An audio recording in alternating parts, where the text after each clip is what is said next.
Hello and welcome back to Pyre. Now, after a shock result in the last Liberation Rite, Tizo is now free. Once again, it was supposed to be Rookie, but apparently I haven't been using our boy enough, so I haven't been able to get rid of him.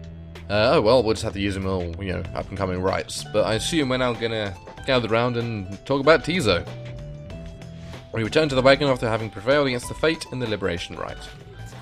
Such a glorious night this turned out to be. It seems our group grows smaller. You succeeded in liberating Tizo, who returned to the Commonwealth in glory. We did what we could. With each liberation rite we strive to advance our plan.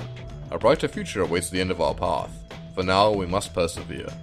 Speaking of which, reader, I take it you have seen the stars, or should I say, the lack thereof. You have, or did. Once more the sky is all abyssal darkness following the liberation rite.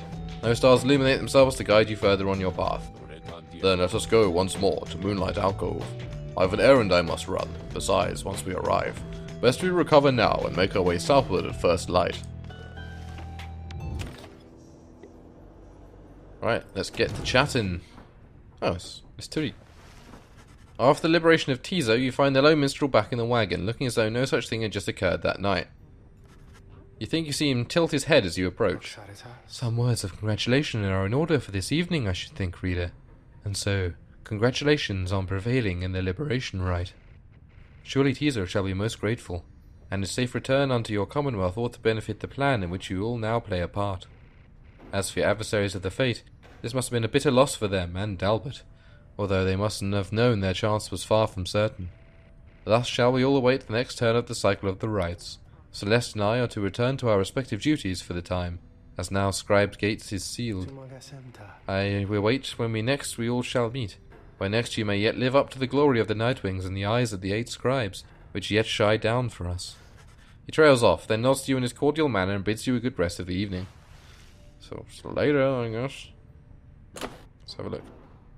Probability of success is now 37%. Okay. That's not bad. We've exiled 2. Liberated 2 exiles. Additional exiles required.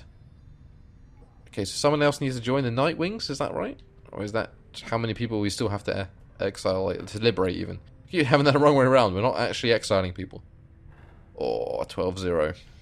The dissidents are at the top, which is good actually. They're not too bad.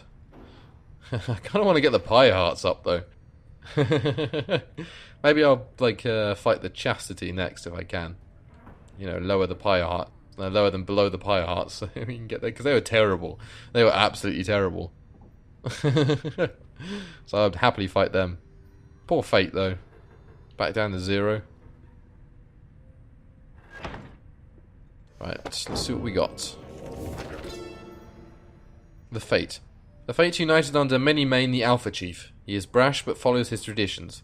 He prizes faith, discipline and honour, qualities he seems to lack at first. He formed the Fate under the precepts of the olden bylaws of his four-legged ancestors. They believed in a certain natural order in the way of things. Many-Mane wanted for the Fate to likewise show respect. Initially he only chose from other curs. He, however, urged the Fate to replenish their numbers from any race or ethnic group thus willing. Thus they anticipate what is to come, with open eyes and minds, and never frown upon what is in the store for them. Seems cool to me.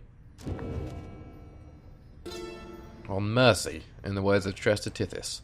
Mercy is the beating heart of a truly free society. Mercy even for the perpetrators of the darkest deeds. As our liege Solium drifted in an ocean of regret, he found there mercy, or rather it found him, and it saved his life. Mercy, freedom, they are intertwined. A society which raises a clenched fist against its own shall follow the doomed path of the Empire of Ser. Ours shall be a merciful society. May the perpetrators of the darkest deeds be sent to join us here, where they may learn, as we have. Mercy shall engender union among all our different kind. We shall stand shoulder to shoulder, equals in the same society. Okay, good idea in practice, but, practice is a strange thing. Let's see if Sandra's got anything to say. What's on your mind, lad? Lass, I guess. Oh, wow, okay. Okay, just coming in for a chat. Leave me alone, reader. I'm in no mood to talk to you at this time. She is concerned about something, but you cannot sense what, and she refuses to say. I see little need to keep on blathering about to you as I once did. I should not have let you in. Begone. My services are yours, but this place is my own.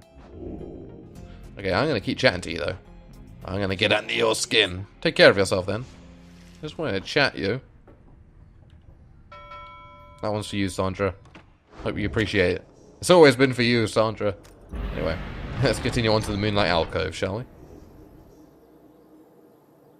Where we await the stars to shine again.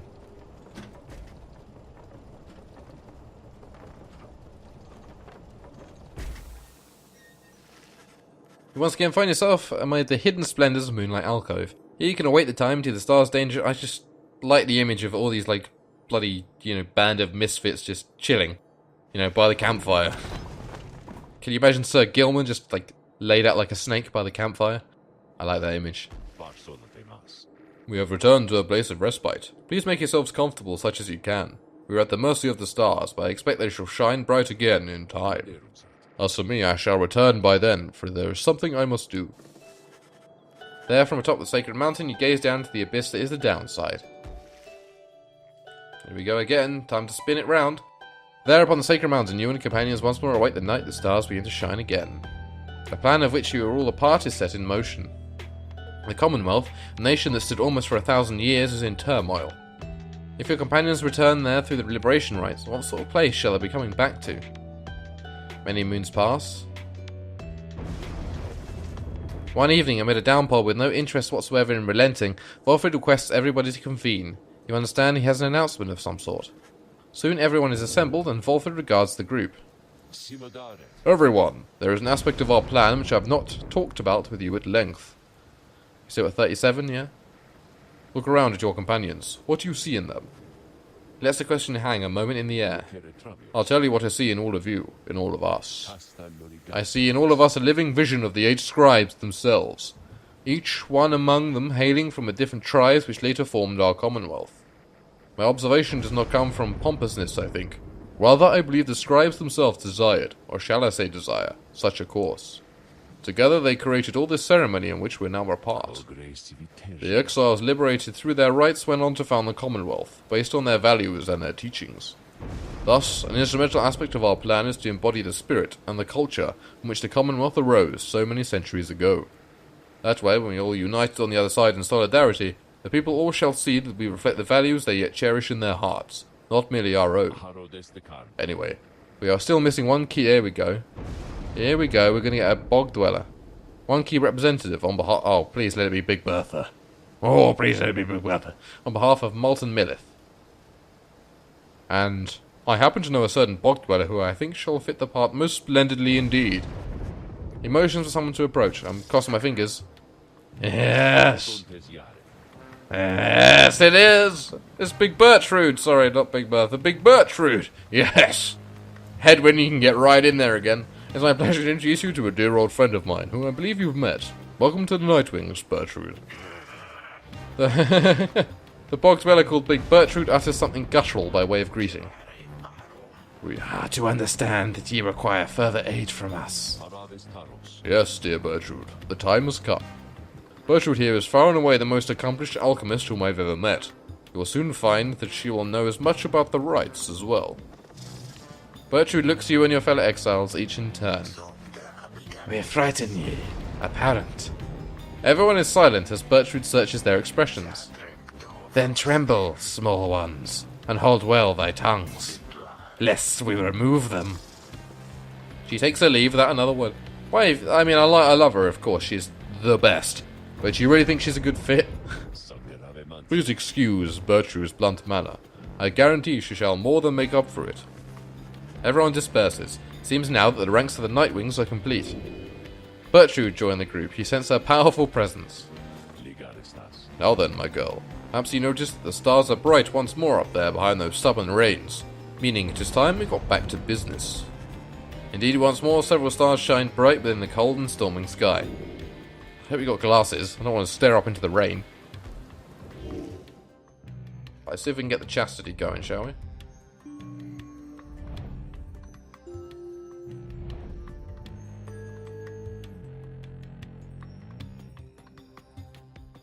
What have we got here? Distance. Nope. You're kind of who I want to fight.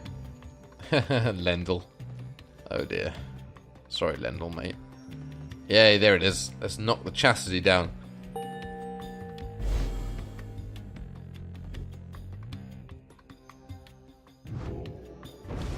There's the rain again. We're due to face that Manly again. Something about him puts me off. Sees all this rights business like it'll make him rich and famous. You and Hedwyn then go over what he knows of your next adversary. It's Manly Tinderstaff. The offspring of a semi-famous sap industrialist, he was born into wealth and lived in the lap of luxury, never having to fend for himself. When he came of age, he was soon offered cushy ambassador positions that required little more than a silver tongue to convince the Commonwealth that he was keeping busy. He soon grows so proficient at doing nothing much at all that he started spending all his family's riches to assert his fame and status. One day he attempted to pay off the wrong individual, a particularly stern Commonwealth diplomat, who promptly turned him in and had him sent downriver. Manly was very disappointed by all this, but soon saw in it an opportunity, for he knew well that, in the inner circles, there were those who had gone into exile and returned. Thanks to his connections, he tracked down the chastity deep in Wakingwood. He finangled his way onto the triumvirate using his well-worn skills. He in turn convinced himself that he would earn a position of great influence once he secured a way back to his home. He continues making hollow premises. It's probably hollow all the way through, that bastard. It would explain a lot if the council makers of the Commonwealth all turned out to be like him. Anyway, we ought to get some rest after today. See you in the morning. You bid Hedwyn a good night and take your leave. It's too late now to prepare for flight, so you arrange to depart first thing in the morning. What's the chat? Oh god. Hey Bertrude. You find Big Bertrude looking about the black wagon in a disapproving way. She fixes her gaze on you. Her expression does not change. Such a clatter added to this wagon since we looked upon it last. Unsightly. We remember thee from our abode in Flagging Hands. Then thou must be the reading one to whom Sandalwood referred. She moves in close. You don't have to do that. Look at me from a distance. It's fine. You recall that the mere touch of a bog crone of the southern bogs can induce paralysis, or worse. Distant region of the Commonwealth left well alone despite technically being part of the nation. Cold and forbidding. Yeah. That one such as thee can extract meaning from that tome. 'Twas a feat we wish to witness for ourselves. Thy flesh has seen but the smallest fraction of the years which ours understood, and yet we are expected to believe that thou canst understand the Book of Rites. Then she backs away, for someone else has joined you. Hail, Bertrude, madam. Is everything to your liking at this time, or is there something more which you require? Oh, we have been unable to locate a supply of rotworm gizzard extract among thy belongings. Other than that, we shall lodge no complaint at present. It is possible that Volfred has a small supply among his possessions here. If you would care to accompany me, we may yet procure some. That would be agreeable with us. Then, after you, madam. As they depart, you think to see the lone minstrel nod his head your way. Cheers, Tariq. Bertrude's decks. Unusual etched cards depicting the greater titans. Probably for curses and enchantments. Yeah, probably. Ugh. Rites of Flame. With these blackened nails do I hereby inscribe the rites of flame. The bylaw shall be written here in full. We the eight decree the rites, a test of one's true worth in body, mind, and spirit. Now, until the stars abandon us, this shall be the binding law within the downside. Those deemed worthy in the rites to regain their freedom from the downside and return from whence they came. Exile shall conduct the rites as one of 9 triumvirates and look towards the stars for guidance on that path. Exile shall bear this book as status. Okay. We've got some damn status going on. Was there another page? The essential structure of a rite shall be as follows. Where chosen by the stars within the dark of night shall 2 triumvirates stand in opposition, far enough afield beside their consecrated pyres symbolizing their resolve. In each triumvirate, the 3 shall act as one, to demonstrate their trust in one another, not just in themselves. Triumvirates shall endeavour to extinguish the pyre of their adversary, whose flames are only to be staunched through a celestial orb descended from the stars. Whosoever pyre remains burning shall prevail. Their triumvirates are to disperse. Is that it? Nope. I guess that's a whole chapter that's been revealed. We, the 8, have seen the turning of the stars from now until the ending of our age. Heed their guidance and ours. The stars may take cyclic turns. The rites commence at their behest upon celestial landmarks where the downside's greater titans fell before the heavens. Bearing this, the book bestowed upon your triumvirate, you, the reader, shall perceive under which stars you are to congregate. Follow where they lead, as your adversaries shall. If either of you fails to appear, then neither of you walks the path. Whether you prevail or you fail, from that point the stars shall guide you on. Okay.